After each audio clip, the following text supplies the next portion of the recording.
Hi, welcome to week 7. Time's flying by when you're having fun. This week, we're going to finish up chapter 4.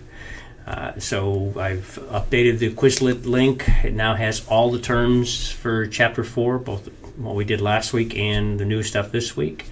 A couple of assignments, critical thinking assignments after a couple of the sections, one for extranet and one for IoT, and the review quiz for chapter 4. Now remember the review quiz, you can take as many times as you want. Just remember that the questions on the midterm that will be next week